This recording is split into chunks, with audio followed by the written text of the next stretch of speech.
ठीक। तो चलिए शुरू करते हैं अपना आज का जो पहले चैप्टर से ही शुरुआत करते हैं। और पहला चैप्टर हमारा क्लास 12th केमिस्ट्री का कौन सा है? ठोस अवस्था। अच्छा, सबसे इम्पॉर्टेंट बात सर, ये चैप्टर किस बोर्ड के स्टूडेंट्स के लिए है? तो बेटा सभी बोर्ड्स के स्टूडेंट जो भी हिंदी माध्यम के हैं, चाहे यूपी बोर्ड हो, चाहे बिहार बोर्ड हो, चाहे छत्तीसगढ़ बोर्ड हो, झारखंड बोर्ड हो, ठीक है, राजस्थान बोर्ड हो, उत्तराखंड के हों, मतलब जहाँ के भी हिंदी मीडियम का जो भी बैच हो, एमपी बोर्ड है, ठीक है, तो हिंदी मीडियम से जहाँ भी पढ़ाई होती सभी के लिए ये होने वाला है। तो ये क्लासेस सभी बच्चे फॉलो करें, बढ़िया से देखेंगे। ठीक, तो चलिए, तो ठोस अवस्था की शुरुआत हम करें तो इसमें सबसे पहले ठोस अवस्था में हमें ये जानना होता है कि भैया ठोस होते क्या हैं। तो ठोसों की जानकारी जनरली आपको पता है, ठोस क्या होते हैं कि वे पदार्थ जिनके कणों के बीच अंतराणविक बल अत्यधिक प्रबल होते हैं और उनके कणों के बीच जो अंतराणविक दूरी होती है वो लगभग ना के बराबर होती है, वही हमारे क्या होते हैं बेटा? वही हमारे होते हैं कौन? ठोस। तो ठोस जो होते हैं उनके कणों की स्थिति एकदम निश्चित होती है क्योंकि प्रबल आकर्षण बल होता है, जिस कारण उनका आयतन और आकार भी निश्चित होते हैं। उनके कण जो होते हैं वो अपनी स्थिति से हिलते डुलते नहीं हैं, इसलिए उनमें स्थानांतरी गति नहीं पाई जाती है, बल्कि वो कैसी गति करते हैं? कंपन या घूर्णन गति। मतलब कण अपनी जगह पर रह के वाइब्रेट करेंगे या अपने ही अक्ष पर रहकर घूमेंगे। ठोसों का सामान्य परिचय है, आप लोग जानते हो। अब हम बात करें अगर, तो हमारे जो ठोस हैं वो मुख्यतः कितने भागों में बांटे गए हैं? तो हमारे पास जो ठोस है वो मुख्यतः दो प्रकार के होते हैं। एक होता है भाई क्रिस्टलीय ठोस और एक हमारा होता है अक्रिस्टलीय ठोस। ठोसों को मुख्यतः दो भागों में बांटा गया है, क्रिस्टलीय ठोस और अक्रिस्टलीय ठोस। सर ये क्रिस्टलीय ठोस क्या होते हैं और अक्रिस्टलीय ठोस क्या होते हैं? बहुत सिंपल सी बात है बेटा, ऐसे ठोस जिनकी ज्यामिति और आकार निश्चित होते हैं, जिनकी ज्यामिति और आकार क्या होते हैं? निश्चित होते हैं, उन ठोसों को हम बोलते हैं क्रिस्टलीय ठोस। और जिनकी ज्यामिति और आकार निश्चित नहीं होते हैं उनको हम बोलते हैं अक्रिस्टलीय ठोस। जिनकी ज्यामिति और आकार निश्चित होते हैं वो होते हैं क्रिस्टलीय ठोस, जिनकी ज्यामिति आकार निश्चित नहीं होते वो होते हैं अक्रिस्टलीय ठोस। अगर हम इन दोनों की ही बातें करें तो हमारा जो क्रिस्टलीय ठोस है ये भी छोटे छोटे क्रिस्टल से मिलकर बना होता है, अक्रिस्टलीय ठोस है ये भी छोटे छोटे क्रिस्टल से मिलकर बना होता है। दोनों में मेन अंतर क्या है? इसमें जो इसके अवयवी कण होते हैं, अवयवी कणों की जो स्थिति होती है वो निश्चित होती है। अवयवी कण एक निश्चित पैटर्न बनाते हैं, एक निश्चित व्यवस्था में उपस्थित होते हैं। जैसे आप सिंपल से समझिए, मान लीजिए कोई आयनिक ठोस क्रिस्टलीय है तो कैसा होगा उसमें व्यवस्था? 1+1 1+1 ठीक है। मान लीजिए कोई क्रिस्टलीय ठोस है और उसके आयनों की व्यवस्था उसमें कैसी होगी? कुछ इस प्रकार से, देखिए एकदम निश्चित कि 1+ आ रहा तो 1- ही आएगा, 1+ आ रहा तो 1- ही आएगा। तो यहाँ कणों की जो व्यवस्था है वो क्या है? निश्चित है। कण एक निश्चित व्यवस्था में उपस्थित है, तो ये हमारा क्रिस्टलीय ठोस है। और अगर यही हम बात करें, जैसे हमारे ये कण हो गए, कणों की जो व्यवस्था है वो निश्चित नहीं है, पता ही नहीं चल रहा कि किस कण के बाद कौन आ जा रहा है, कोई निश्चित है ही नहीं भाई। ये किस पैटर्न को फॉलो कर रहे हैं यहाँ पे कोई निश्चित नहीं है, प्लस कब आ रहा, माइनस कब आ रहा है ना, कुछ निश्चित नहीं है। ठीक है, जैसे इसमें अगर हम बात करें तो ये अगर छोटे छोटे क्रिस्टलों से मिलकर बना है तो भैया ये जो छोटे छोटे क्रिस्टलों से मिलकर बना होगा तो इसमें सारे क्रिस्टल कैसे होंगे? समान प्रकार के होंगे। जबकि इसमें जो होते हैं सारे क्रिस्टल समान प्रकार के नहीं होते हैं। कुछ दूर एक तरह के क्रिस्टल चलेंगे और कुछ दूर बाद जो क्रिस्टल है वो अपना आकार क्या करने लगेंगे? आकार बदलने लगेंगे। मतलब इसमें हमेशा एक निश्चित पैटर्न फॉलो होता है, इसमें निश्चित पैटर्न फॉलो नहीं होता है। इसको हम बोलते हैं दीर्घ परासी व्यवस्था, लंबी दूरी तक चलने वाली व्यवस्था। और ये लघु परासी व्यवस्था, थोड़ी थोड़ी दूर पर बदल जाएगी। तो सिंपल सा अगर हम बात करें इनकी, तो क्रिस्टलीय ठोसों में क्या होता है? तो क्रिस्टलीय ठोसों में पाई जाती है कणों की दीर्घ परासीय व्यवस्था। क्रिस्टलीय ठोस में कणों की दीर्घ परासीय व्यवस्था पाई जाती है, जिस कारण इनके ज्यामिति व आकार दोनों क्या होते हैं बेटा? निश्चित होते हैं। दोनों क्या होते हैं? निश्चित होते हैं। जबकि अक्रिस्टलीय ठोस जो होते हैं उनमें कणों की लघुपरासी व्यवस्था पाई जाती है, मतलब थोड़ी थोड़ी दूर पर जो व्यवस्था है, जो पैटर्न है वो चेंज होता जाएगा। और इनमें जो ज्यामिति और आकार है वो दोनों अनिश्चित होते हैं। कैसे होते हैं बेटा? ज्यामिति व आकार दोनों कैसे होते हैं? अनिश्चित, मतलब निश्चित नहीं होते हैं। क्रिस्टलीय ठोसों की बात करें तो इनके जो गलनांक और क्वथनांक है बेटा, गलनांक व क्वथनांक, इनके गलनांक व क्वथनांक दोनों क्या होते हैं? तीव्र होते हैं, निश्चित व तीव्र होते हैं। निश्चित है मतलब एक फिक्स पॉइंट है कि 500 डिग्री सेल्सियस है तो 500 डिग्री सेल्सियस पे ही गलेंगे, है ना। गलनांक 500 डिग्री सेल्सियस है तो एक निश्चित है और तीव्र है, मतलब कि एक फिक्स पॉइंट है, शार्प पॉइंट है। 500 का मतलब 500 ही है, ना तो 490 है ना तो 510 है, मतलब ना उससे कम ना उससे ज़्यादा। 500 का मतलब बिल्कुल 500 पे पहुँचते ही मेल्ट हो जाएंगे, ठीक है। जबकि इनके जो गलनांक क्वथनांक होते हैं, अगर इनके हम गलनांक और क्वथनांक की बात करें तो इनके गलनांक क्वथनांक में क्या होगा बेटा? गलनांक क्वथनांक एक तो अनिश्चित होते हैं और ताप परिसर में होते हैं। कैसे होते हैं? ताप परिसर में, मतलब एक रेंज में रहेंगे, टेम्परेचर रेंज में होते हैं, ठीक है। तो इस ताप परिसर का मतलब क्या होता है बेटा? मतलब ये है कि जो हमारे अक्रिस्टलीय ठोस होंगे, जैसे प्लास्टिक का एग्जांपल ले दो, तो प्लास्टिक क्या किसी निश्चित बिंदु पर जाके पिघलती है? नहीं। प्लास्टिक में होता क्या है? प्लास्टिक में पहले जब उसको गर्म करोगे तो पहले धीरे धीरे मुलायम होती है। क्या होती? धीरे धीरे मुलायम होती है और मुलायम होने के बाद एक ताप पर जाकर पिघलती है, ठीक है। मतलब यहाँ पे क्या है? एक टेम्परेचर का रेंज है, एक टेम्परेचर से शुरू हुआ पिघलना, मुलायम होना, और दूसरे टेम्परेचर पे जाके पिघला, मतलब एक रेंज आ गई। मान लो आपने 50 डिग्री 60 डिग्री तक गर्म किया तो पिघलना शुरू की, 80 डिग्री पर जाके मेल्ट हुई, है ना। एक रेंज जनरली एग्जाम्पल लेते हैं तो क्या होता है? एक टेम्परेचर रेंज में होते हैं, ठीक। और अगर हम बात करें क्रिस्टलीय ठोस की, तो क्रिस्टलीय ठोस जो होते हैं वो समदैशिक प्रकृति के होते हैं। समदैशिक प्रकृति का मतलब होता है बेटा सभी दिशाओं में समान गुण दर्शाते हैं। जबकि हमारे जो ये विषमदैशिक प्रकृति होते हैं, ये विषमदैशिक प्रकृति, ठीक। तो विषमदैशिक का मतलब क्या है बेटा? अलग अलग दिशाओं में अलग अलग गुण। कारण क्या है? एक निश्चित व्यवस्था है और जब व्यवस्था निश्चित होती है तो अलग अलग दिशाओं में अलग अलग गुण देखने को मिलते हैं।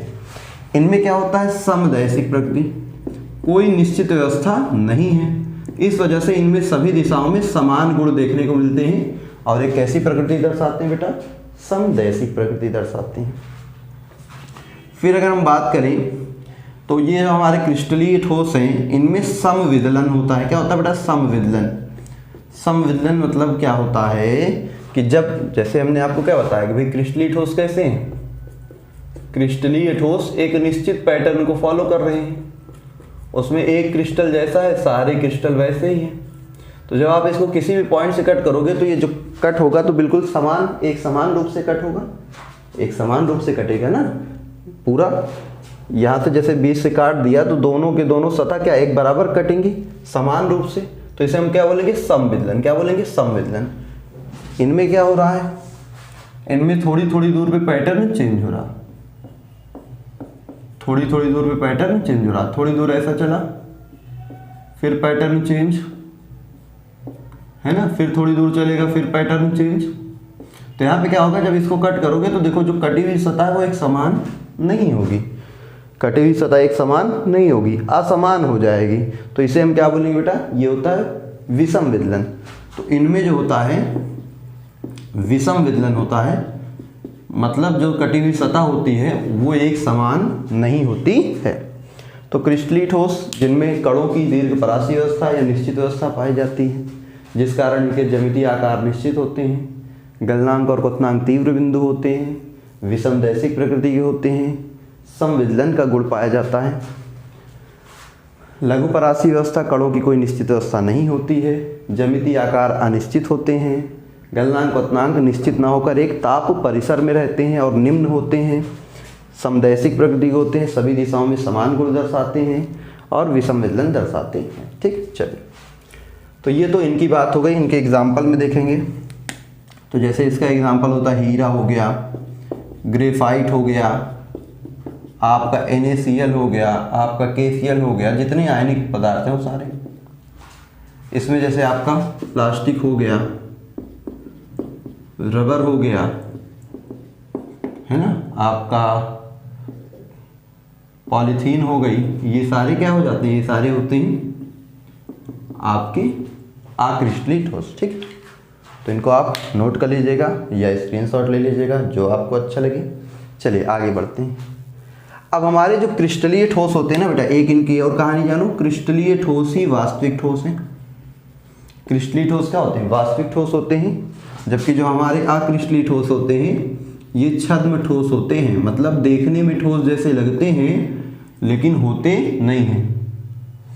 छद्म ठोस, या इनका एक और नाम भी है जिसे बोला जाता है अतिशीतित द्रव। अतिशीतित द्रव का मतलब क्या है, अतिशीतित द्रव का मतलब है कि भैया ये जो हैं अपने भार के अंतर्गत बहने की प्रवृत्ति रखते हैं। क्या करते हैं, अपने भार के अंतर्गत बहने की प्रवृत्ति रखते हैं। तो भार के अंतर्गत बहने की प्रवृत्ति रखने के कारण इन्हें हम बोलते हैं अतिशीतित द्रव। क्या बोला जाता है, अतिशीतित द्रव कहा जाता है। तो क्योंकि ये वास्तविक ठोस हैं तो इन्हीं के बारे में हम लोग इस चैप्टर में बातें करेंगे, इनकी बातें नहीं करेंगे। इनके बारे में बात करेंगे, इनके बारे में बात नहीं करेंगे। ठीक है, चलिए तो फिर आगे देखते हैं।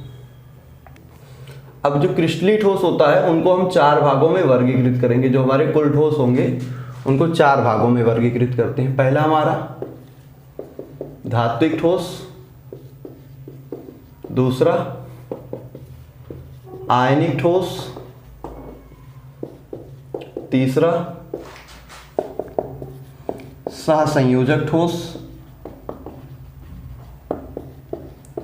और बेटा चौथा आपका आणविक ठोस। ठीक, तो ये 4 प्रकार के ठोस होंगे। इन चारों की बातें हमें जाननी है। वह हमसे पूछता है पहचानना, इनका क्वथनांक गलनांक का क्रम सब पूछेगा। तो सबसे पहले हम धात्विक ठोस की बातें करते हैं। तो आपको पता होगा कि हमारे जो तत्व होते हैं, तत्वों को मुख्यतः 2 भागों में बांटा जाता है। एक हमारी होती है धातु और एक होती है अधातु।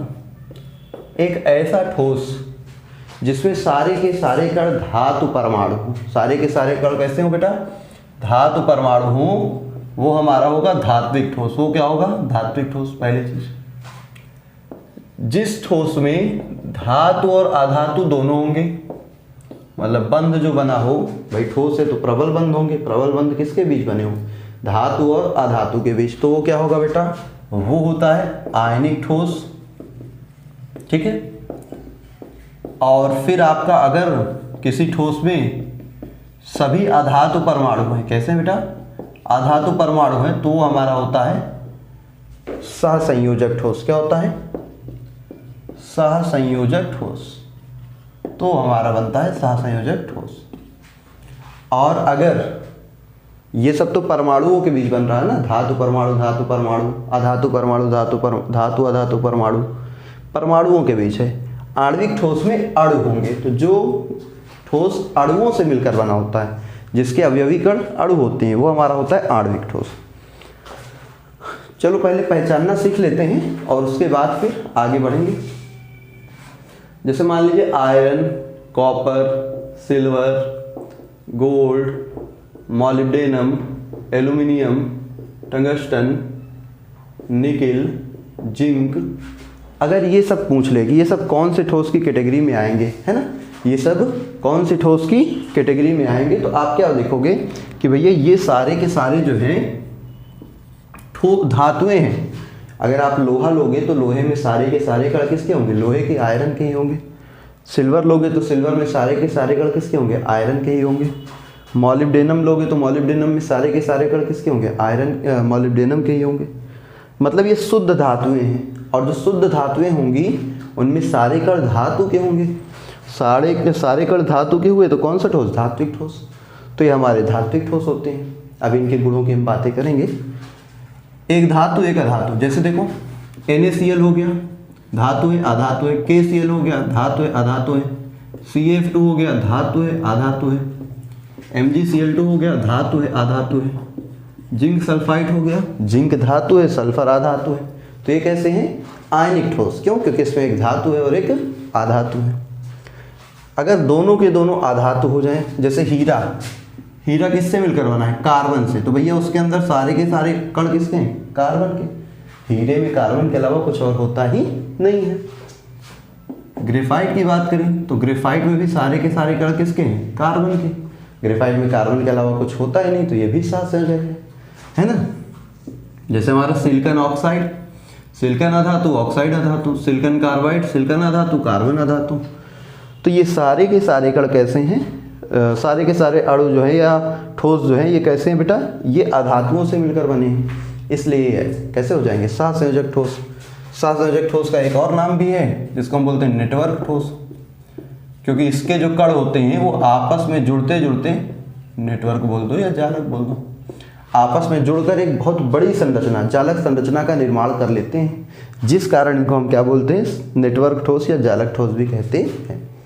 तो आपसे क्वेश्चन जो है वो जनरली ऐसे पूछा जा सकता है, इनमें से अलग अलग ठोस दे देगा, कहेगा पहचानिए कौन सा ठोस किस प्रकार का है, मतलब ठोसों को वर्गीकृत कीजिए, सभी ठोसों को अलग अलग वर्गीकृत कीजिए, कौन सा धात्विक है, कौन सा आयनिक है, कौन सा सहसंयोजक है।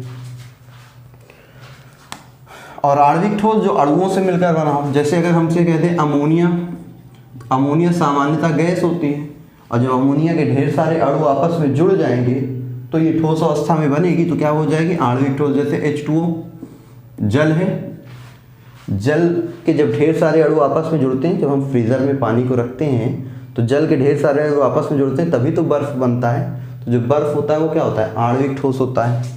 इसी तरह जो भी सामान्य गैस या द्रव है ना, जो सामान्य अवस्था में द्रव या गैस होते हैं लेकिन उनको ठंडा करने पर ठोस अवस्था में बदलते हैं, तो उनमें क्या होता है? अणु आपस में जुड़ रहे हैं, अणु आपस में जुड़ रहे हैं तो अणुओं से मिलकर बना ठोस हो जाएगा, इसलिए उसको क्या बोलेंगे? आणविक ठोस। ठीक, तो इस तरह से इनकी कहानी होती है। चलिए, तो अब एक एक के बारे में सारे गुणों की बातें कर लेते हैं, या इसी को क्या बोलते हैं? जालक ठोस। तो अगर हम इन ठोसों की बात करें तो इनके अवयवी कण कौन होते हैं? अवयवी कण। तो धात्विक ठोस मिलकर बना होता है धातु आयन व मुक्त इलेक्ट्रॉनों से, धातु आयन और मुक्त इलेक्ट्रॉनों से मिलकर बना होता है। आयनिक ठोस धनायन व ऋणायनों से मिलकर बना होता है। इसके अवयव कौन होते हैं? इसके अवयवी कण होते हैं धनायन व ऋणायन। सहसंयोजक या जालक ठोस कैसे बना होता है? तो ये सहसंयोजक या जालक ठोस मिलकर बना होता है किससे? इसके अवयवी कण होते हैं अधातु परमाणु। और आणविक ठोस क्या होता है? आणविक ठोस के अवयवी कण होते हैं बेटा अणु। कैसे होते हैं? अणु। अब ये आणविक ठोस भी 3 तरह का होता है। आणविक ठोस भी कितने तरह का होता है बेटा? 3 तरह का। तो आणविक ठोस जो होता है, आणविक ठोस 3 तरह का होता है। ए ध्रुवीय आणविक ठोस, ध्रुवीय आणविक ठोस। बी अध्रुवीय आणविक ठोस। और बेटा सी नंबर जो होगा वो होता है आपका कौन सा? हाइड्रोजन बंधित आणविक ठोस। हाइड्रोजन बंधित आणविक ठोस। ठीक, तो ध्रुवीय आणविक ठोस में जो अवयवी कण होते हैं वो ध्रुवीय अणु होते हैं। ध्रुवीय अणु जानते हो ना, जिनमें ध्रुवणता पाई जाए। ध्रुवीय अणु जैसे यहाँ एग्जांपल में समझो HCl है, क्लोरीन की इलेक्ट्रॉन एक्टिविटी ज़्यादा होने के कारण ये इलेक्ट्रॉन अपनी ओर खींचेगा, तो इसमें पार्सली नेगेटिव चार्ज, इसमें पार्सली पॉजिटिव चार्ज। HBr है, इलेक्ट्रॉन खींचेगा, partially negative charge, partially positive charge. तो ध्रुवीय अणुओं से जो मिलकर बना होगा वो होगा ध्रुवीय आणविक ठोस। अध्रुवीय आणविक ठोस के अणु कैसे होंगे? अध्रुवीय होंगे। अध्रुवीय जैसे Cl2 है, तो Cl2 में बेटा दोनों के दोनों एक जैसे हैं, तो कोई इलेक्ट्रॉन खींच ही नहीं पाएगा, और जब कोई इलेक्ट्रॉन खींच ही नहीं पाएगा तो ये कैसा होगा? अध्रुवीय। जैसे H2 हो गया, जैसे I2 हो गया, जैसे Br2 हो गया, तो ये सारे के सारे क्या है बेटा? अध्रुवीय। क्यों? दोनों के दोनों परमाणु समान हैं, और जब दोनों परमाणु समान हैं तो वहाँ पे क्या हो जाएगा? दोनों परमाणुओं के समान होने के कारण ध्रुवणता आएगी नहीं, तो ये अध्रुवीय है। तो इनसे मिलकर जो ठोस बनेगा वो कैसा हो जाएगा? अध्रुवीय आणविक ठोस। और हाइड्रोजन बंधित आणविक ठोस, इसमें भी जो अणु होते हैं वो ध्रुवीय अणु हैं, लेकिन कैसे? हाइड्रोजन व फ्लोरीन, ऑक्सीजन या नाइट्रोजन युक्त, मतलब ऐसे ध्रुवीय अणु जिनमें हाइड्रोजन के साथ फ्लोरीन, ऑक्सीजन या नाइट्रोजन हो। जैसे फॉर एग्जांपल,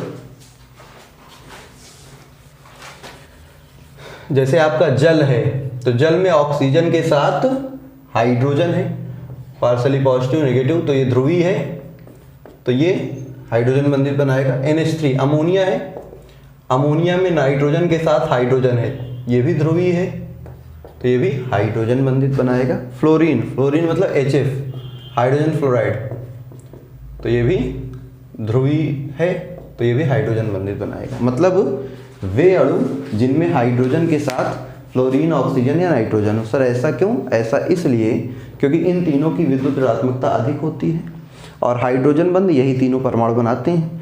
फ्लोरीन, ऑक्सीजन या नाइट्रोजन, यही तीनों क्या करते हैं? ऑक्सीजन आपका हाइड्रोजन बंध बनाते हैं। इस कारण से इनको हम क्या बोलते हैं बेटा? इस कारण से हमारा हाइड्रोजन बंधित आणविक ठोस बनाएंगे। चलिए, अवयवीकरण के बाद इनके अंतरा, अगर हम आकर्षण बल की बात करें, इनमें आकर्षण बल कौन से उपस्थित होते हैं? तो धात्विक ठोस में पाया जाता है धात्विक बंध,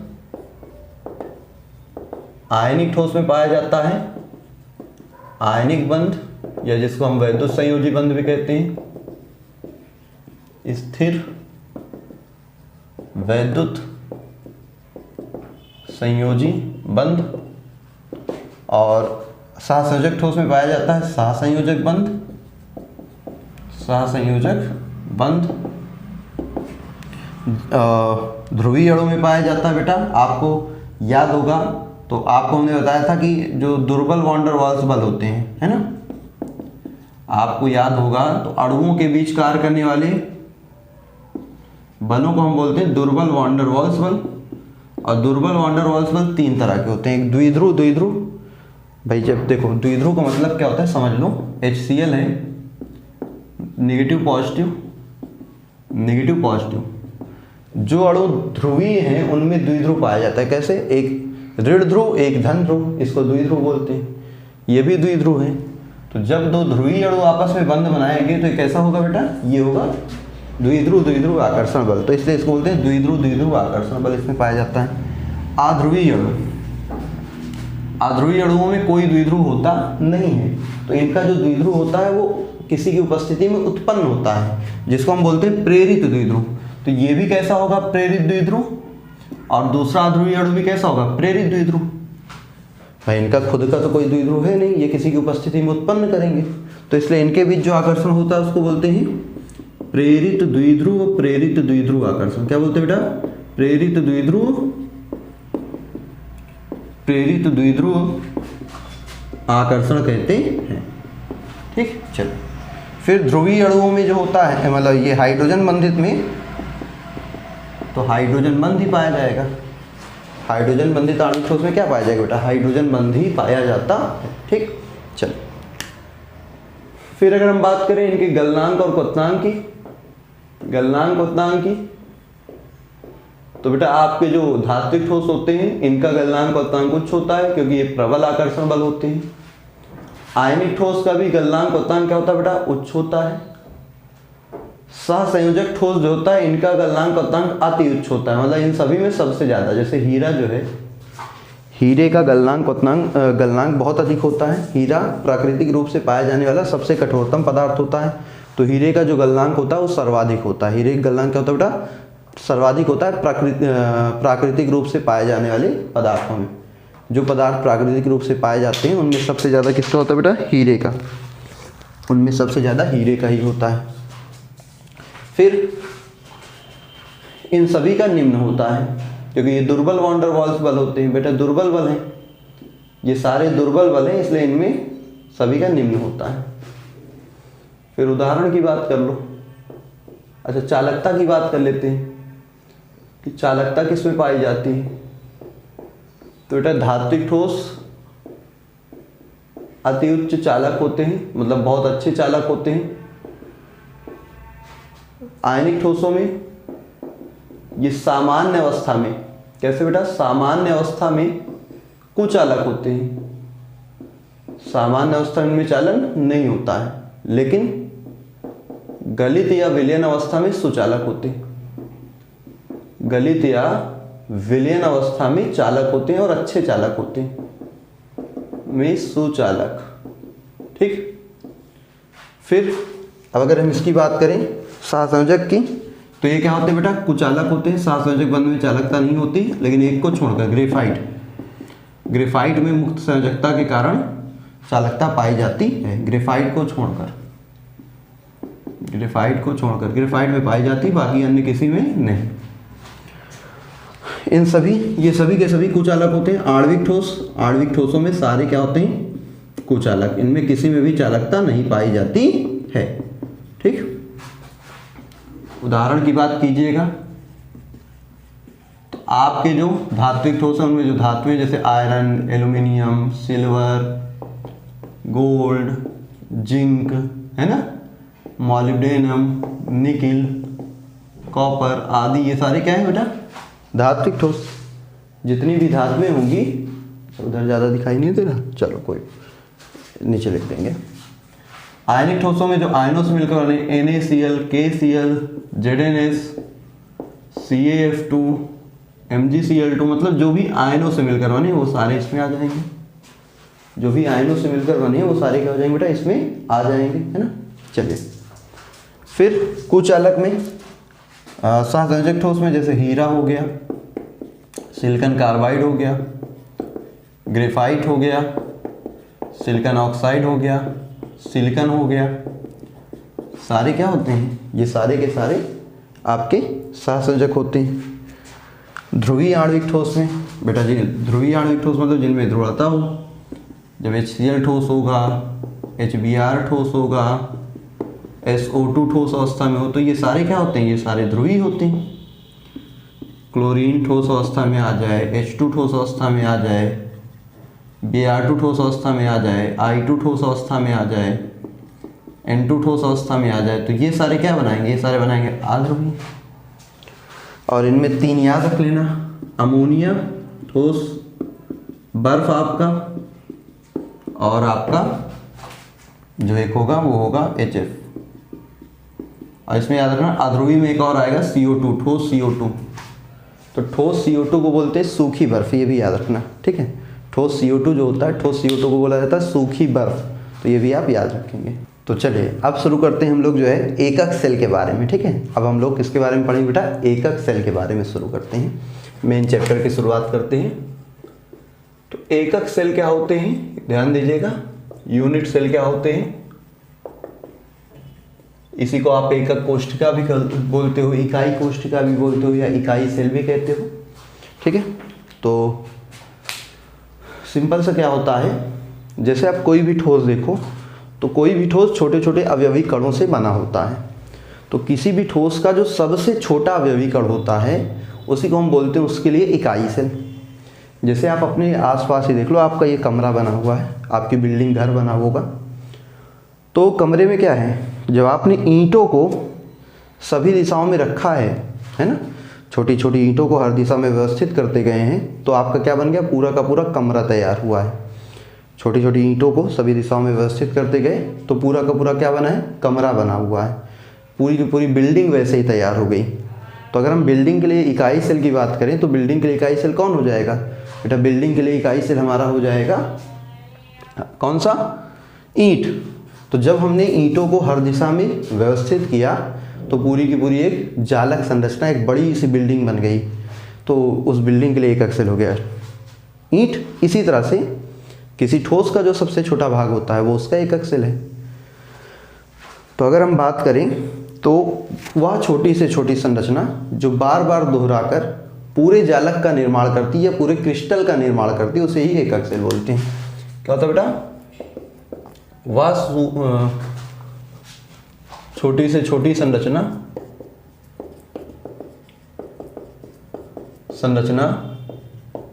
जो बार बार दोहराकर पूरे जालक का निर्माण करती है। पूरे जालक का क्या करती है बेटा, निर्माण करती है। क्या कहलाती, एकक सेल कहलाती है। एकक सेल कहलाती है। वह छोटी से छोटी संरचना जो बार बार दोहराएगी, जैसे ईंटों को हर दिशा में बार बार रखते गए तो पूरा का पूरा क्या बन गया, जालक, पूरा का पूरा घर बन गया, बिल्डिंग बन गई। वैसे ही जो छोटी से छोटी संरचना जिसे बार बार दोहरा कर आप जालक का निर्माण करोगे वही हमारा एकक सेल कहलाता है। और इस चैप्टर में हम लोग एकक सेल को घन के आकार का मानेंगे। सिंपल सा ध्यान रखिएगा, घन को ही हम एकक सेल मानेंगे, घन के आकार का एकक सेल रहेगा। इसकी चर्चा भी हम करेंगे। फिर आता है हमारे पास जालक। क्या आएगा बेटा, जालक, लैटिस। तो देखो जालक क्या होता है, एकक सेल ने बार बार अपने आप को दोहराकर जिस संरचना का निर्माण किया ना वही जालक है। जैसे एकक सेल को जब आप बार बार दोहराते गए तो पूरा घर बन गया ना, तो जो घर बना है वही क्या है, जालक है, वही क्या है, जालक है। जैसे ईंट को बार बार रखते गए तो पूरा घर बना, तो घर ही क्या है, जालक। तो एकक सेल के बार बार दोहराने से बनी संरचना क्या कहलाती है बेटा, एकक सेल कहलाती है, सॉरी जालक कहलाती है। क्या कहलाती है, जालक कहलाती। बार बार दोहराने से बनी संरचना जालक कहलाती है। ठीक है, जैसे कई सारे एकक सेलों को रख दिया जाए, देखिएगा ध्यान से,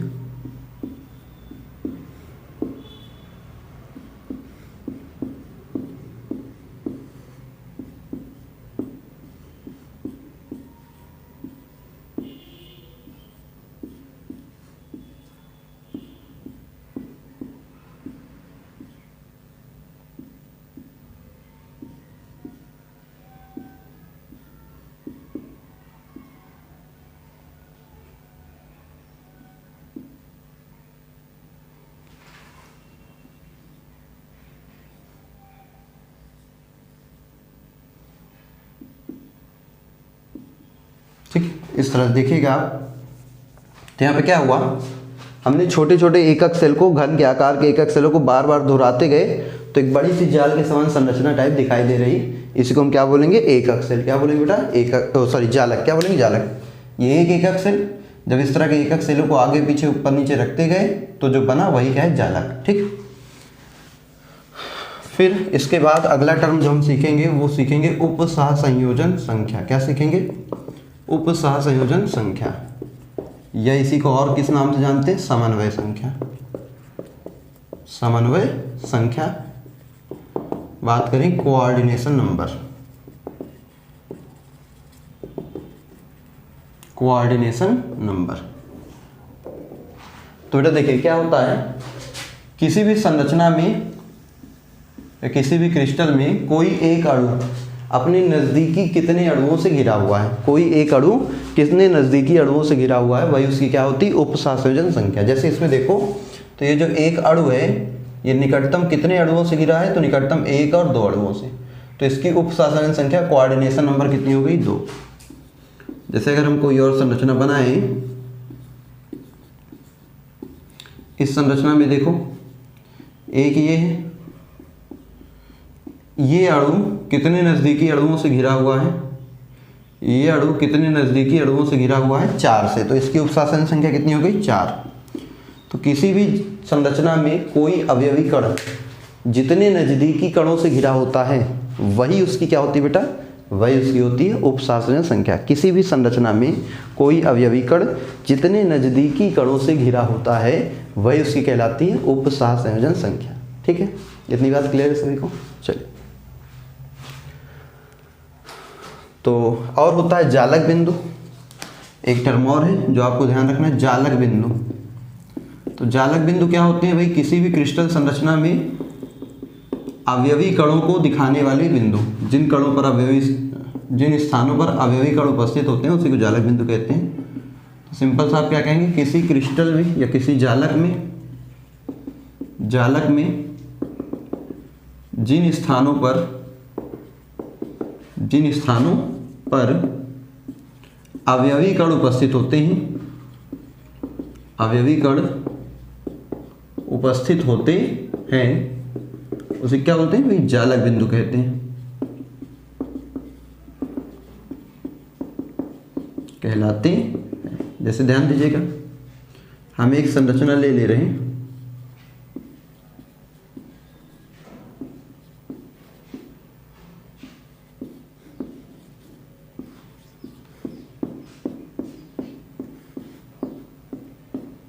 कुछ इस तरीके से। देखो यहाँ पे, तो मान लो ये एक क्रिस्टल है जो बनता जा रहा है, तो इसमें ये सारे बिंदु देखो जहाँ पे अवयवी कण उपस्थित है, ये सारे स्थान कौन से हैं जहाँ पे अवयवी कण उपस्थित है। तो इन स्थानों को ही क्या बोला जाता है बेटा, इन स्थानों को ही बोला जाता है क्या, जालक बिंदु। तो किसी भी संरचना में जिन स्थानों पर अवयवी कण उपस्थित होते हैं उन स्थानों को ही क्या बोला जाता है, जालक बिंदु। उन स्थानों को ही क्या कहते हैं, जालक बिंदु कहते हैं। ठीक, चलिए तो अब शुरू करते हैं, एकक सेल के प्रकार देखते हैं। ठीक है, आइए देखते हैं। अब हम लोग क्या देखेंगे, एकक सेल के प्रकार। एकक सेल कितने प्रकार के होते हैं। तो मुख्यतः जो हम लोग एकक सेल पढ़ेंगे, 4 पढ़ेंगे। सरल घन एकक सेल, काय केंद्रित घन एकक सेल, और फलक केंद्रित घन एकक सेल, ठीक है, और अंत केंद्रित जो एनसीईआरटी में दिए हुए हैं। तो मुख्यतः तो एकक सेल 2 तरह के होते हैं, एक होता है सरल घन एकक सेल और एक होता है केंद्रित घन एकक सेल। फिर केंद्रित घन एकक सेल को 3 भागों में बांटा जाता है, अंतः केंद्रित, फलक केंद्रित, अंत केंद्रित। लेकिन हम चारों को सीरियल से ही पढ़ते हैं। ठीक है, तो पहला जो एकक सेल होगा सरल घन एकक सेल। सरल घन एकक सेल, सिंपल, या इसी को आद्य भी बोलते हैं, आद्य घन एकक सेल, सिंपल या प्रिमिटिव क्यूबिक यूनिट सेल। ठीक है, इसको ही शॉर्ट में हम बोलेंगे पीसीसी या एससीसी, ध्यान रखिएगा। तो अगर कभी भी नाम आए पीसीसी का या एससीसी का तो आपको समझ जाना है सरल घन एकक सेल होता है। तो सरल घन एकक सेल में क्या होता है भैया, एक ऐसा एकक सेल जिसमें जो अवयवी कण होते हैं, देखो हमने क्या कहा, एकक सेल को मानोगे घन, एकक सेल को मानोगे घन, और जो अवयवी कण होंगे या परमाणु होंगे उनको क्या मानोगे, गोला। गोले को बोलेंगे परमाणु या उसका अवयवी कण। ठीक है, तो एकक सेल होगा घन के आकार का और जो गोला होगा वो होगा परमाणु, गोले से परमाणु को दर्शाएंगे।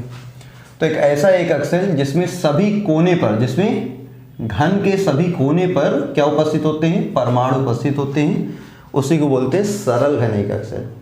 एक ऐसा एकक सेल जिसमें घन के सभी कोनों पर, जिसमें घन के सभी कोनों पर अवयवी कण या परमाणु उपस्थित होते हैं, उसी को बोलते हैं सरल घन एकक सेल। तो जो कोने पर उपस्थित परमाणु है ना, कोने पर उपस्थित परमाणु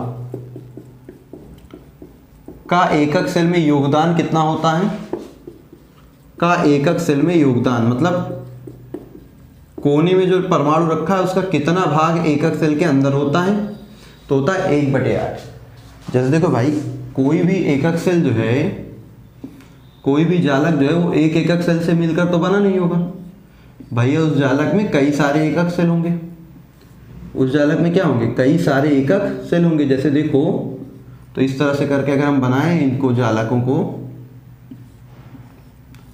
तो आप खुद भी देख पा रहे हो कि जैसे ये एक जालक है, अगर मान लो किसी भी एकक सेल के कोने पर एक परमाणु रख दिया, कोने पर एक परमाणु रख दिया, तो क्या इस परमाणु का पूरा भाग इसके अंदर है, नहीं, कुछ भाग इसमें है, कुछ भाग इसमें है, कुछ भाग ऊपर वाले में, कुछ भाग इस वाले में।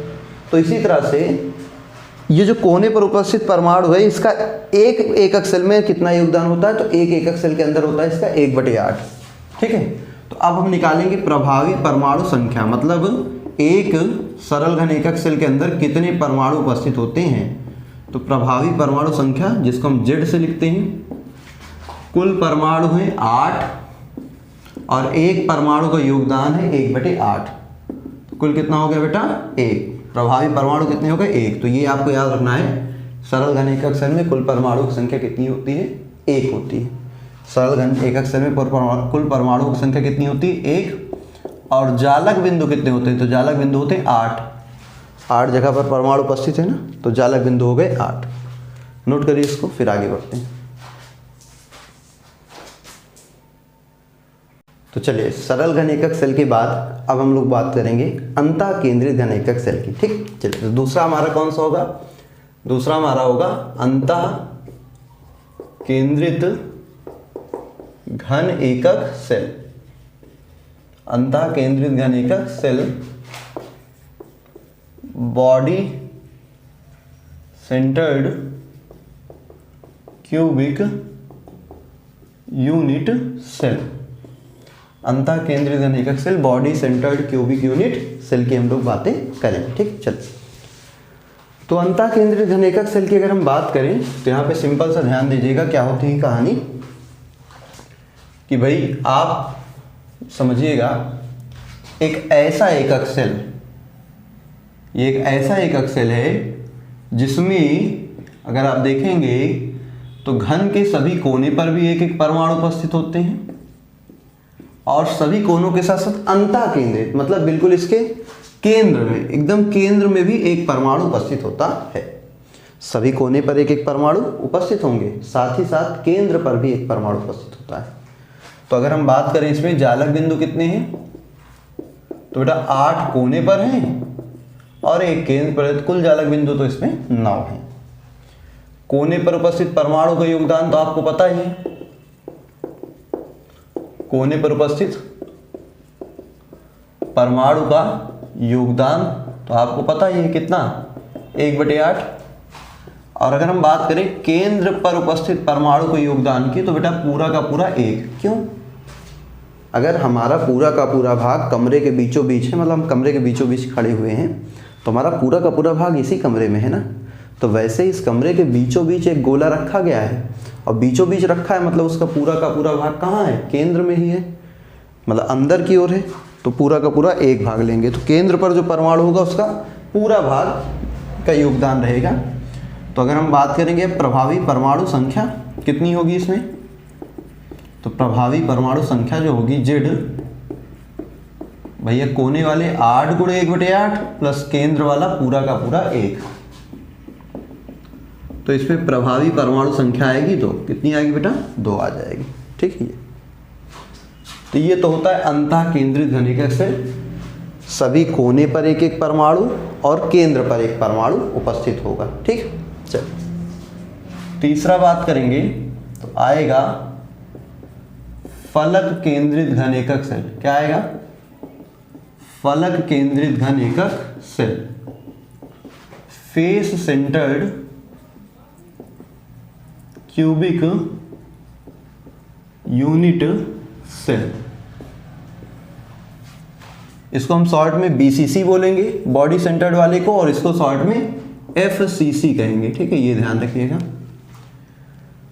तो फलक केंद्रित घन एकक सेल में होता क्या है, एक ऐसा एकक सेल जिसमें घन के सभी कोने पर एक एक परमाणु होते हैं और सभी फलकों पर भी एक एक परमाणु होते हैं। बताओ घन में कितने फलक होते हैं? अपना कमरा देख लो, कमरे में 4 दीवार है और एक छत है और एक फर्श है, टोटल 6 फलक हैं।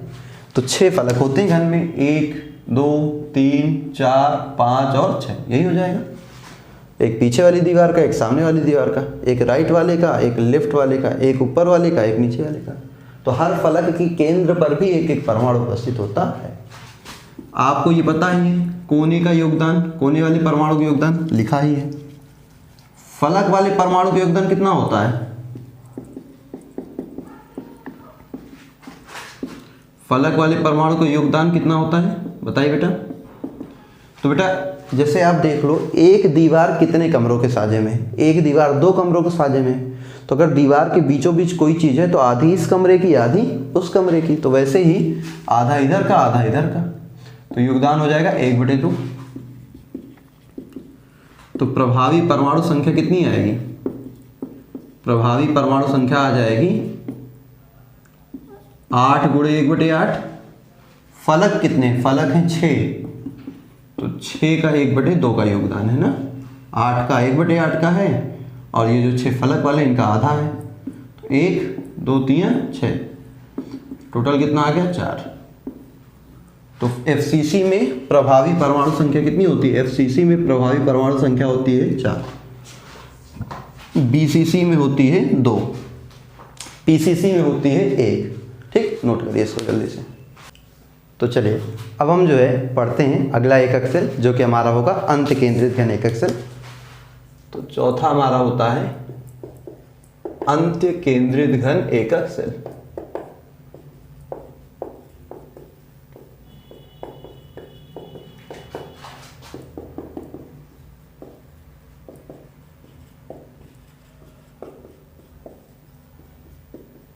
End centred cubic unit cell. तो अंत केंद्रित घन एकक सेल की अगर बात करेंगे तो end centred cubic unit cell में कहानी क्या होती है, ध्यान से समझिएगा। एक ऐसा एकक सेल जिसमें घन के सभी कोने पर परमाणु के साथ साथ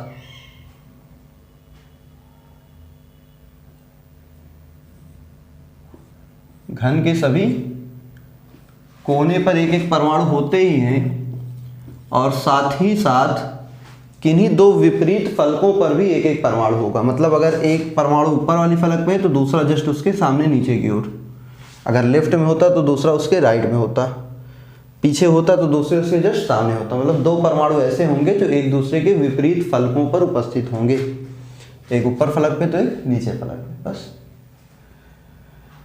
तो इसमें जालक बिंदु आपको पता है कितना हो गया भैया, 8 कोने और 2 फलक, टोटल जालक बिंदु इसमें 10 है। और प्रभावी परमाणु संख्या की अगर आप बात कीजिएगा तो प्रभावी परमाणु संख्या की बात करेंगे तो कितना हो जाएगा, जेड आ जाएगा। कोने वाले 8 × 1/8 और फलक पे तो 2 ही हैं, तो 2 × 1/2, 1 + 1, तो इसमें भी जेड कितना आ जाएगा, 2 आ जाएगा। ठीक है, अंत केंद्रित घन एकक सेल में भी जो जेड होगा वो कितना आ जाएगा, 2 आ जाएगा। ECC में भी जो जेड होगा वो कितना आ जाएगा, 2 आ जाएगा। ठीक, नोट करिए इसको तुरंत, फिर आगे बढ़ते हैं। तो चलिए अब बात कर लेते हैं एकक सेल के पैमानों की। ठीक है, तो पहले बात करेंगे क्या बेटा, एकक सेल के पैमाने। तो हम पहले देखेंगे एकक सेल के पैमाने, मतलब एकक सेल को किन पैमानों पर हम माप सकते हैं, पैरामीटर्स ऑफ यूनिट सेल। तो एकक सेल के कुल 6 पैमाने होते हैं। कितने पैमाने होते हैं बेटा, 6। किसी भी एकक सेल के कुल 6 पैमाने होते हैं। देखो, जैसे आप देखोगे तो मान लो ये मूल बिंदु है, तो यहाँ से 3 अक्ष निकलेगी, एक्स अक्ष, 3 अक्ष होते हैं ना, मान लो ये एक्स अक्ष, ये वाई अक्ष और ये जेड अक्ष, 3 अक्ष होते हैं। तो किसी भी एकक सेल में ये पूरा का पूरा एक्स अक्ष है। क्या है बेटा, पूरा का पूरा एक्स अक्ष है। तो एक्स अक्ष पे कटा हुआ जो अंतःखंड होगा, देखो भाई यहाँ से यहाँ तक का अंतःखंड एक्स अक्ष पे कटा हुआ अंतःखंड है।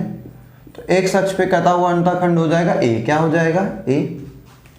इसी तरह वाई अक्ष पे कटा हुआ अंतःखंड क्या कहलाएगा, बी। और इसी तरह जेड अक्ष पे कटा हुआ अंतःखंड क्या कहलाएगा, सी।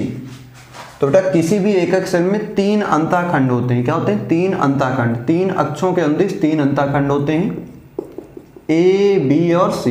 एक्स अक्ष पे कटा हुआ अंतःखंड ए, वाई अक्ष पे बी और जेड अक्ष पे सी। अब देखोगे अगर भैया ये आपका बी है, क्या ये आपका बी है, ये आपका जेड है ना। अब ध्यान दीजिएगा, सी है, ए और बी के बीच एक अंतःकोण भी तो बनेगा भैया, ये क्या है, अंतःकोण। तो ए और बी के बीच बनेगा तो गामा। बी और सी के बीच भी तो एक अंतःकोण बनेगा, बी और सी के बीच बनेगा तो इसे बोलेंगे अल्फा। और ए और सी के बीच बनेगा तो ए और सी के बीच जो बनेगा उसे बोलेंगे बीटा। तो भाई यहाँ 3 अंतःकोण भी हैं, 3 अंतःकोण भी हैं। क्या है, 3 अंतःकोण भी उपस्थित होते हैं, अल्फा, बीटा और गामा।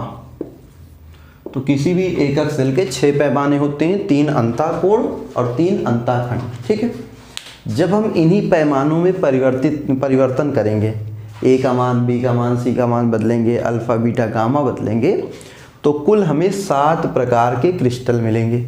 और उन 7 क्रिस्टलों और जो 4 एकक सेल आप पढ़ चुके हो, उन 4 एकक सेलों को जब आप मिलाएंगे तो कुल आपको 14 प्रकार के जालक मिलेंगे।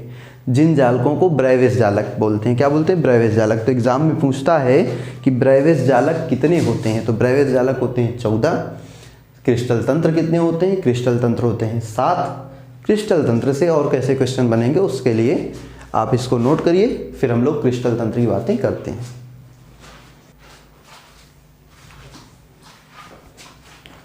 तो चलिए अब हम लोग जो है क्रिस्टल तंत्र और ब्रेविस जालक की बातें करेंगे। जैसा कि हमने पहले ही बताया कि भैया जब आप अंतःखंड और अंतःकोण के मान में परिवर्तन करोगे तो आपको अलग अलग प्रकार के 7 क्रिस्टल तंत्र देखने को मिलेंगे। कितने देखने को मिलेंगे बेटा? 7 क्रिस्टल तंत्र देखने को मिलेंगे। तो इन्हीं 7 क्रिस्टल तंत्रों से मिलकर कुल 14 प्रकार के जालक बनते हैं, उनको भी हम देखेंगे। देखें तो इनको याद करने का बहुत सिंपल तरीका है। 7 हैं, कौन कौन से? पहले तो है सी, टी और र, हम, म, ट्राई करें ऐसे ही है। तो छोटी सी ट्रिक है, याद रखिएगा। सीटी और हम ट्राई करें। मान लो तुमसे कोई कहता है भैया सीटी बजाओ और तुम ठहरे संस्कारी बच्चे, तुम क्या कहोगे कि सीटी और हम ट्राई करें? तो वही कहानी है कि भैया सीटी और हम ट्राई करें, नहीं करेंगे। सी फॉर क्यूबिक जिसको बोलते हैं घनीय, टी से होता है टेट्रागोनल जिसको बोलते हैं द्विसम लंबाक्ष, ओ से होता है ऑर्थोरोम्बिक जिसे बोलते हैं विषम लंबाक्ष, आर से होता है रोम्बोहेड्रल जिसे बोलते हैं त्रिसम लंबाक्ष, एच से होता है हेक्सागोनल जिसे बोलते हैं षटकोणीय, एम से होता है मोनोक्लिनिक जिसे बोलते हैं एक नताक्ष, टीआरआई से होता है ट्राइक्लिनिक जिसे बोलते हैं त्रिसम नताक्ष। क्या बोलते हैं बेटा? त्रिसम नताक्ष। ठीक, तो इस सीरियल में अगर याद रखोगे सीटी और हम ट्राई करें तो याद रखना बहुत आसान है। कैसे? पहले में तीनों बराबर, फिर 2 बराबर, फिर कोई बराबर नहीं, फिर रिपीट करो। तीनों बराबर, 2 बराबर, कोई बराबर नहीं, फिर रिपीट कर दो, कोई बराबर नहीं, हो गया। अगर इस सीरियल में याद रखते हैं तो याद रखना बड़ा आसान। सीटी और हम ट्राई करें तो तीनों बराबर, 2 बराबर, एक अलग, तीनों बराबर, तीनों में से कोई नहीं बराबर, तीनों अलग, फिर रिपीट करो। तीनों समान, 2 समान, एक अलग, तीनों अलग, फिर तीनों अलग। यही यहाँ भी तीनों अंतःखंड 90 degree, alpha beta gamma 90 degree, alpha beta gamma 90 degree, serial से 3 बराबर। फिर अल्फा बीटा गामा बराबर तो है लेकिन कोई भी 90 डिग्री नहीं है। तीनों बराबर हैं लेकिन तीनों में से कोई भी 90 डिग्री नहीं है। फिर हेक्सागोनल में अल्फा बीटा 90 डिग्री है लेकिन गामा 120 डिग्री होता है। आपको पता है, आप षटकोणीय संरचना जानते हो। तो षटकोण में भाई ऊपर का फलक ऐसे होगा तो एक कोण कितना होता है? 120 डिग्री। तो 2 कोण 90 और एक कोण 120। और अगर हम बात करें मोनोक्लिनिक में तो 2 कोण 90 डिग्री और एक 90 नहीं होगा। कुछ हो सकता है कुछ भी, लेकिन 90 नहीं होगा। 90 के अलावा कुछ हो सकता है। और लास्ट वाले में ना तो तीनों आपस में बराबर है, ना ही कोई 90 डिग्री है। ना तो तीनों आपस में बराबर है, ना ही कोई 90 डिग्री का है। ये होती है। क्यूबिक में देखेंगे तो पहले वाले में 3 जालक मिलेंगे। कौन कौन से? सरल घन से बनेगा, एक बनेगा अंतः केंद्रित से, एक बनेगा फलक केंद्रित से। दूसरे वाले में एक सरल केंद्रित से बनेगा, एक अंतः केंद्रित से बन सकता है। तीसरे वाले में एक सरल से बनेगा, एक अंतः से बनेगा, एक फलक से बनेगा, एक अंत से बनेगा। मतलब विषम लंबाक्ष में चारों तरह के बन सकते हैं। त्रिसम लंबाक्ष में एक ही बनेगा, सरल केंद्रित। षटकोणी में भी एक ही बनेगा, कौन सा? सरल केंद्रित। मोनोक्लिनिक में भी एक ही बनेगा, कौन सा? केवल 2 बनेंगे, सरल केंद्रित और अंत केंद्रित वाले। और त्रिनताक्ष में कौन सा बनेगा? एक बनेगा सरल केंद्रित, सरल घन केंद्रित नहीं, सरल घन। तो देखो सबको जोड़ो, 1 2 3 4 5 6 7 8 9 10 11 12 13 14। टोटल कुल कितने जालक हो गए? 14 जालक। इन्हीं 14 जालकों को क्या बोलते हैं? ब्रेविस जालक। क्या बोलते हैं बेटा? ब्रेविस जालक। तो 7 क्रिस्टल तंत्रों और 4 एकक सेलों से मिलकर कुल 14 प्रकार के जालक बनते हैं, जिनको अपन लोग क्या बोलते हैं बेटा? ब्रेविस जालक कहते हैं। जिनको क्या बोलते हैं? ब्रेविस जालक। सबके एग्जाम्पल इसमें NaCl, KCl, जिंक सल्फाइड, हीरा आएगा, टिन ऑक्साइड आएगा, टाइटेनियम ऑक्साइड आएगा, कैल्शियम सल्फेट आएगा, बेरियम सल्फेट आएगा, है ना। तो ये एग्जाम्पल्स हैं लिखे, इनको याद रखने की जरूरत नहीं है, वो नहीं पूछेगा इतना आपसे। आपको केवल ये याद रखना है। आपसे क्वेश्चन कैसे पूछेगा? आपको कहेगा एक क्रिस्टल तंत्र के अंतःखंड ये तथा अंतःकोण ये है। अंतःखंडों में ये और अंतःकोणों में संबंध ये है, ये दोनों दिया रहेगा। बताइए क्रिस्टल कौन सा है? क्रिस्टल घन ही है। एक एकक सेल के अंतःखंड और अंतःकोणों का मान ये है, तो बताइए क्रिस्टल कौन सा है? क्रिस्टल षटकोणीय है। तो इस सीरियल में याद रखो तो ये आराम से याद रहेगा। 3 बराबर 2 बराबर कोई बराबर नहीं, 3 बराबर 2 बराबर कोई बराबर नहीं, कोई बराबर नहीं, आसान हो जाएगा यार। ठीक है, तो टेबल आप बना लीजिए तुरंत। तो चलिए अब शुरू करते हैं। एकक सेल के कोर की लंबाई और परमाणु की त्रिज्या का संबंध देखते हैं। ठीक है, बहुत सिंपल सा होता है, तो आप याद रख लीजिएगा। जैसे हमारे अगर हम सरल घन एकक सेल की बात करें तो सरल घन एकक सेल के लिए, तो सरल घन एकक सेल के लिए क्या होगा बेटा? जैसे सरल घन एकक सेल होता है, सरल घन एकक सेल में आपको पता ही कि सभी किनारों पर, है ना भाई, सभी कोनों पर क्या होते हैं? एक एक परमाणु होते हैं। और ये जो परमाणु होते हैं, ये सारे परमाणु एक दूसरे से स्पर्श करते हुए रखे रहते हैं। तो अगर हम किसी भी एक फलक को निकालना चाहें तो एक फलक को निकालेंगे तो इसके ये जो परमाणु होंगे वो कुछ इस तरह से रखे होते हैं फलक पे। अब आप देखिए, किसी भी एकक सेल के कोर की लंबाई को हम किससे दर्शाएंगे? ए से, और एक परमाणु की त्रिज्या किससे दर्शाएंगे? आर से। तो बताओ एक ए में कितने आर हैं? तो एक ए में है 2r, तो ए बराबर क्या होता है बेटा? 2r। ए बराबर क्या होता है? 2r।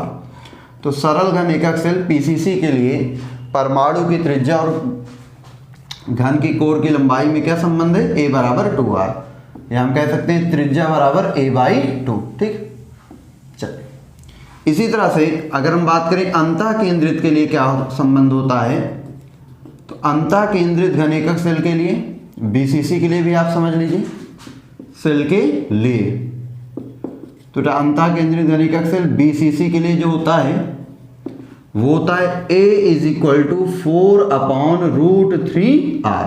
ठीक, या हम r की बात करें तो r = √3/4a। ये किसके लिए होता है? ये आपका होता है आपका सिंपल सा भाई बीसीसी के लिए, काय केंद्रित घन एकक सेल या अंतः केंद्रित घन एकक सेल के लिए। फिर बेटा तीसरा हमारा जो होता है, आप ध्यान दीजिएगा, वो होता है फलक केंद्रित घन एकक सेल के लिए। तो फलक केंद्रित घन एकक सेल के लिए कोर की लंबाई और परमाणु की त्रिज्या का संबंध क्या है? एफसीसी का संबंध क्या है? बहुत सिंपल सा एफसीसी का संबंध a बराबर 2√2r। क्या होता है बराबर? a बराबर 2√2r, या r बराबर a/2√2 हो गया। ठीक, ये हो गई कहानी। तो इसका डेरिवेशन देखना होगा तो जो आपको डिटेल्ड वीडियो प्रोवाइड है चैनल पे पड़ी है प्लेलिस्ट में, वहाँ देख लीजिएगा। वन शॉट है तो वन शॉट में तो चीज़ें जो है आराम से धीरे धीरे चलेंगी, है ना। तो चलो, तो ये कहानी होती है इनकी, परमाणु की त्रिज्या घन के कोर के संबंध, परमाणु की त्रिज्या और घन की कोर की लंबाई में संबंध। क्वेश्चन बड़े सिंपल से होते हैं। जैसे एक क्वेश्चन देख लेते हैं, है ना। कह रहा है कि सोडियम बीसीसी क्रिस्टल में या संरचना में क्रिस्टलीकृत होता है। सोडियम बीसीसी संरचना में क्रिस्टलीकृत होता है यदि इसके कोर की लंबाई 4.29 एंगस्ट्रॉम है। तो सोडियम परमाणु की त्रिज्या बताइए,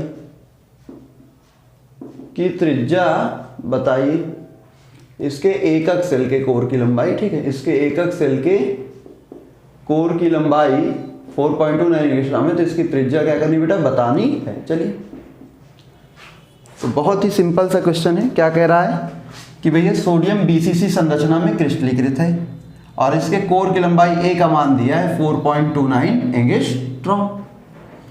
कह रहा बताइए त्रिज्या का मान क्या होगा। बहुत हल्का क्वेश्चन है। करना क्या है? r बराबर, ये फार्मूला लगाना है बीसीसी वाला, r बराबर √3/4a हो गया। r बराबर √3/4a, √3 का मान 1.732, ये 4 है ही, और a का मान 4.29 एंगस्ट्रॉम। 4 से काटोगे 4 एकम 4, 4 0 12, और इधर जाएगा 28, 4 7 28। इन दोनों का गुणा करोगे तो ये आएगा 1.86 एंगस्ट्रॉम। यही एक सोडियम परमाणु की क्या हो जाएगी बेटा, त्रिज्या। तो इस तरह से इसके क्वेश्चन होते हैं, ठीक है। नोट करिए इसको, फिर आगे बढ़ेंगे। चलिए।